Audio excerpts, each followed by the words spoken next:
Labrīt, vēlreiz 9:42 minūtes. Ar draudiem ieradies kāds vīrs mūsu studijā. Ar draudiem? Kāpēc ar draudiem? Kā jau draudēja, pēdējā atzījotā skaistā ārzemju dziesma ir ierakstīta. Viņš tā raksta mums, un mēs nevarējām nekādi izvairīties no šī pasākuma. Labrīt, mums šī rīt ciemiņš ir Ainars Mielaus. Labrīt, Ainar. Labrīt, Rita. Labrīt, Kārli. Labrīt, cilvēki. Jā. Kas ir tie pa draudiem, ko Kārlis minēja? Pēdējā atzījotā skaistā dziesma ārzemju.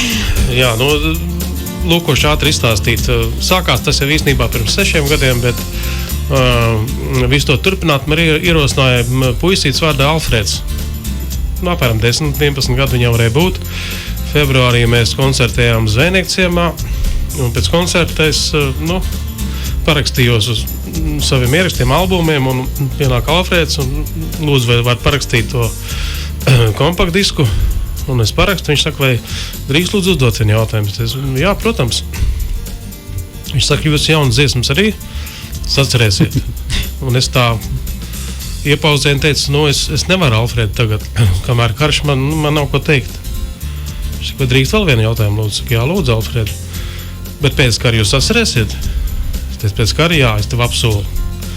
Lūk, bet tās radošās ambīcijas tā dēvētās man gribās kaut ko jaunu radīt un darīt mūzikā tā skaitā. Miera nav. Jā, miera nav, un šis ceļš atzījot man svarīgas citu, kā es uzskatu, ģeniāla autora dziesmas latviešu valodā, bija šis risinājums.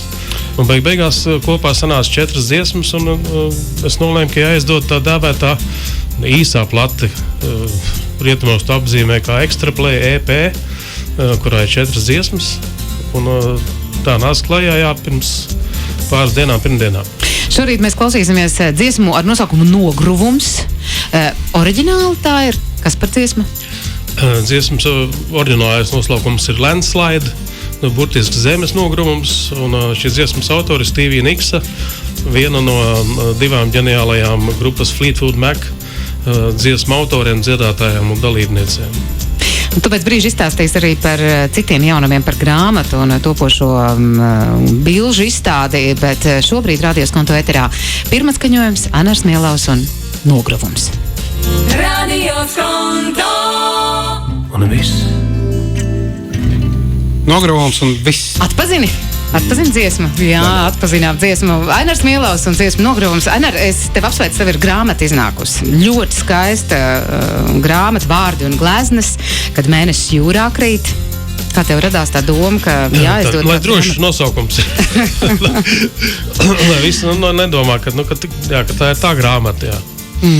Droši vien, kad mēnesis jūrā krīt, ir viena no 2 tādām pazīstamākajām manām dziesmām. Ļoti, ļoti populāra. Bet tam arī viena glezna bija, kurā ir pilnmēnesis, un tad es tā loģiski sakrita. Par gleznām runājot, es saprotu, labi, viens ir grāmata, bet otrs ir tev briest izstāde. Jā, viņi briesti vēl labu laiku, datums nav mainījies, atklāšanas datums 21. novembris. Un kur mēs tiekamies 21. novembrī? Muzeum LV. Andreja Pumpura iela 2, atrodas pretīm jau bēdīgi slavenajai kultūras ministrijai. Turpat arī Nacionālais mākslas muzejs, ļoti skaista, omulīga galerija.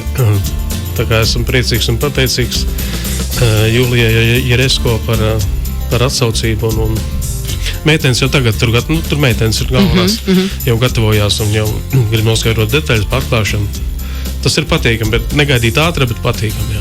Par bildēm un grāmatām runājot, mums ir Radios Konto studijā grāmatu bibliogrāfisks retums. Mēs pēc ētera ieliksim arī mazu reportāžu mūsu sociālajos tīklos, kas par bibliogrāfisko retumu mums ir gadījies. Mums šī rīt ciemiņš bija Ainars Mielaus. Paldies! Paldies! Radios Konto.